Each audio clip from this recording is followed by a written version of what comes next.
bringing you the latest news from Coronado Athletics. This is the Mustang Fan Zone podcast from 100.7 The Score. Welcome into the High School Fan Zone on a Monday night. Welcome back to the High School Fan Zone after a couple weeks hiatus. I'll say Happy New Year, and I won't say it again. I think there's a shelf life on when you should be able to say it. We're going to jump right in because we've got 20-minute segments here with 4 of the LISD coaches on Monday nights. We'll go through the format again later on. I'm with Coronado first-year boys basketball coach Lee Scott.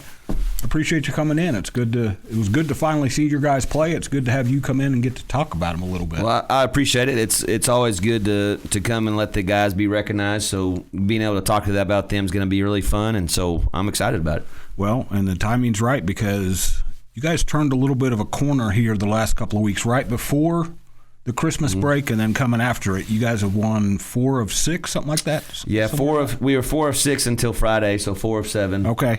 But, yeah, we've just continued to grind and get after it. I think we had a little of a battle at first in our district season, and then we're able to win one right before Christmas. We ended on a good note going into break.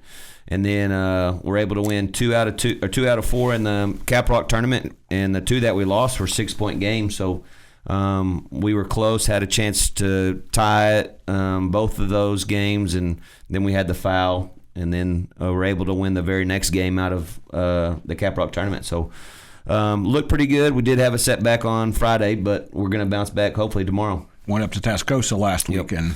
Yeah, Tascosa's a pretty good team, and they pressured us hard and made us like it, and we didn't enjoy it too much, and that's kind of the story on that one. Well, and I was sitting in on a practice at Lubbock Cooper when Will Flemings was telling his guys how physical you get to play, how physical the Amarillo teams get to play when they're at home. Right.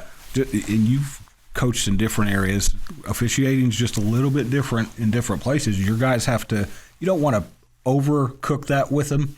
But you also have to understand that you may have to ramp it up a little bit physically. Yeah, and that's one thing that I talked about today with my kids is we only can control what we can control. Yep. We can't worry about the officials and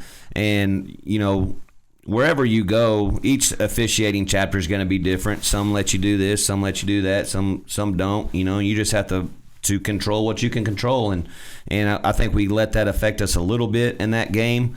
But we also went in there at a bad time as they had just gotten their butt kicked by Paladuro Yes. and played probably their worst game of the season, and so they were ready to bounce back, and we just happened to be the people that they were playing, and they let us have it that day. Yeah, sometimes you're the bug and sometimes you're the windshield. Yes. You guys have been the windshield a few times, so I'm looking at the standings right now. Even though you lost that game, you're 2-4 in district, which you don't want to be 2-4, but that by no means are you guys buried anywhere. You're right there in the mix.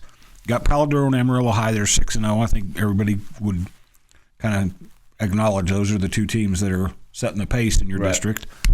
Lubbock High and Cap Rock are at the other end of that, but then everybody else is pretty bunched up. So there's still a lot of games to play, a lot of work to do. For sure. We have 10 games left. We're 2 games behind third place right now, and we're 1 game behind fourth place. So it's really anybody's game. I told the guys this morning, we had practice before we started in service, and said it's up to us. We can control our own destiny. If we want to make the playoffs, it's on us. Monterey took Amarillo High into overtime. We had a 11-point game with Paladuro, but it was really about a 7-point game with about 2.5 minutes left, and we ended up having 3 turnovers in a row that they were able to push the lead up. And then every other game that we've played has been a close game except for the Tascosa game. So, we barely lost to Lubbock Cooper. So we have our chances, and I think we have the players that can make it happen. We just got to put our foot down and say we're going to do it and get it done. We're going to come back when we come up back after the break. I want to talk about some of your guys. We've got a few minutes here before we get there, so I'm going to talk about your first taste of Coronado Monterey. I'm sure you guys, you've probably heard them talk about. There's a little bit of their feistiness with that when those two teams get together. What's the cliche coaches like to use? You could be playing tiddlywinks and it doesn't matter. Yeah, it's anytime it's a matchup like that. It doesn't matter what your record is. It doesn't matter what if you're ranked or not ranked. If one team's undefeated, one team hasn't won a game. The battle between these two schools, both teams are going to come ready to play and ready to win, and we've everywhere I've been, we've had a rivalry. So as a coach, it's nothing new. It's just a different team that you're playing, and the way I tell my kids is, honestly, it's just any other game. Like we can't get too hot, we can't get too low. We need to keep it as just a regular game, just like we'd be going and playing an Amarillo team or somebody in the non-district. We just got to stay focused, do what we need to do, because if you get too amped up, you're going to be bouncing off the walls, and you're not going to be able to stay calm enough to run your stuff. If you get too mellow, then you're just going to go through the motions. So even though it's a big game and it's a rivalry game, it's still just make sure we go do what we need to do. That's Tuesday night. That's at Monterey. Yep, at Monterey. At the new box on 7:30 Tuesday. You mentioned being where you've been. You're a Snyder native, or grew up in Snyder. Were you born in Snyder? Well, basically, my doctor was in Midland, but I was born in Midland for 3 days, and then I was in Snyder. And then you found home. Yeah. And we're going to talk a little bit more about your background. Son of a coach and an administrator. Yep. Mm-hmm. I'm a husband of a teacher, so you guys get my vote. So we'll talk about your background. We'll talk about some of your guys, because I told you something about. I like the 1-2 punch you guys have. You have a good 1-2 punch, and then you have a couple of older guys that I really enjoy watching, and kind of like the tiddlywinks thing. I watch them in football. Yep. I love watching them in basketball too. So I'm trying to see if I've got a signal here. I'm trying to figure out what we're usually. We got about a minute. Okay, we're getting closer to a break. We're usually at a break right now, but I'm going to let my engineer dude in there. He's in charge. So. Well, I guess now's a good time to remind everybody that before Christmas, the format changed. We're now Monday and Wednesday nights. Monday night, 6 to 7:30. It's Coronado, Estacado, Lubbock High, and Monterey in that order every Monday, 4 LISD schools. Wednesday night will be Friendship, Lubbock, Cooper, and Liberty in that order every Wednesday, 6 to 7 p.m. So we're a little bit earlier. Segments are a little bit shorter. That means I've got to get to the point a little bit quicker and not ramble like my wife tells me I tend to do sometimes. So you've been married. You're newly married. Newly married, yep. So you and your wife were still figuring out each other's. Yes. There we go. Yep, we are. Good luck. I appreciate it. I'm just kidding. My wife and I have been married 26 years, so I've somehow figured it out. Yep. We'll be back on the Mustang Fan Zone on 100.7 The Score after this break, and I'm Randy Rosetta. Keeping you up to date on the Coronado Mustangs. This is the Mustang Fan Zone on 100.7 The Score.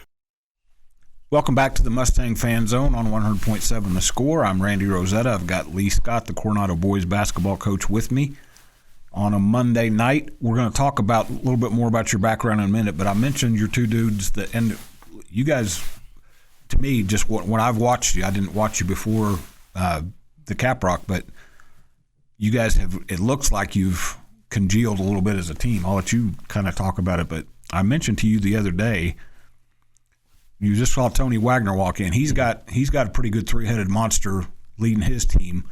But as far as the 5A teams, you guys may have the best 1-2 scoring punch with C.J. Mitchell and Notorious Watson, which that's one of my favorite names. Yeah, right there. Notorious, yeah. Just the way those guys are able to do stuff off the dribble and get to the rim and score. Now, that's not everything that wins basketball games, but it's nice to have those two. And I mentioned to you the other day, you can coach them and scheme them and everything else, but you also like to have two guys who can make things happen when they need to. Right, and those two are two guys that can usually get by anybody that they need to. And so anytime that we're in a situation where, we need a bucket or whatever, those two can go get one, or if they have to have somebody help off, they can kick it out to somebody. And those two guys are pretty good scorers. I think they're averaging around 20 and 16 or 20 and 17 or 19 and 16, something like that. But yeah, it's fun to coach those guys. every now and then I got to pull their reins back to make sure that they're not taking bad shots. But, yeah, those two can, if one's not on, the other one is. And, when they're both on, then we're pretty tough to beat. And we've got to get that more common. We haven't had them both on at the same time as much as we needed to. But they're a good 1-2 punch, and both of them can handle the ball. Both of them get downhill and just make things happen for us. And the other two guys I mentioned that I enjoyed watching in football, and I've enjoyed watching them kind of evolve into the role players. And I say role players, I don't mean that in a negative way whatsoever, because they embrace what their roles are. Dom Parrish and Abe Ragland. Dom, as I mentioned this to you after one of your games, you look, he's like a Swiss Army knife out there. He does so many different things for you. That's got to be nice for a first-year coach to walk in and say, hey, there's a guy I can kind of count on for a lot of things. Yeah, and he's so physical in the post that he could be as dominant as he wants to be. He's just big and strong. He's not the tallest post, but he's going to go in and he's going to make his room because of how strong he is. He was a tight end in football, so he can handle the basketball when he catches it, and he can turn and make the right moves and find the right person. And then Abe, just like he was in football, he's our defensive guy. He's going to be guarding their best scorer, our best shooter, one of the two every game, and he's able to make it tough on those guys to where it's not easy for them to be able to just run their offense or score. And then he adds some toughness to us of being able to get in the paint as well at times. He's not one that we rely on to score as much as CJ and Notorious or even Dom, but he hit a huge three in I guess it was our game versus Midland Trinity or Lubbock Trinity in the Caprock. Yes. That put us up for good, and so he can find his shot. He helps us out a lot, but his defense is a thing that gets us going.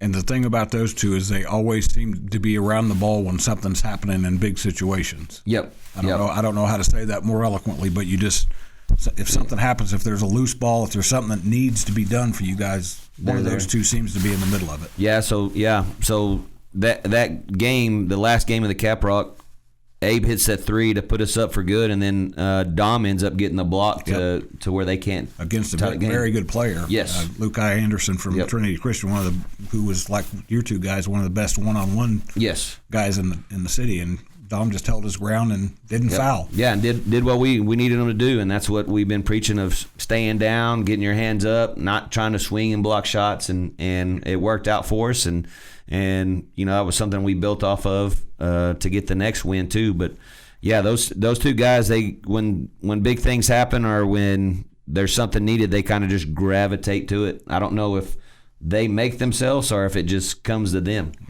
It works either way. So what are some things that you guys have to keep doing to get better here? We're heading to the finish line. We got a little bit of time here, but starting Tuesday, what are some things you have to do better? Well, we just have to be more consistent. That's just one thing that I've been trying to preach to them is that's the difference between good and great is being consistent. We've got to be able to run our offense and get some great shots, and then we've got to step it up defensively, and that's kind of what I've always took pride in as a coach is my defense, and we're not where we need to be this year trying to come in and teach them the way I want it, but that's just what we've got to be able to do, and we've got to be consistent defensively, and then we've got to go out there and be consistent offensively of where we are making sure we're running our stuff and taking great shots, not forcing bad ones, and being ready to go. And they'll get back at it Tuesday night at Monterey and then Friday against Amarillo High at home. That's been the Mustang Fan Zone. We'll be back after the break with the Matador Fan Zone on 100.7 The Score.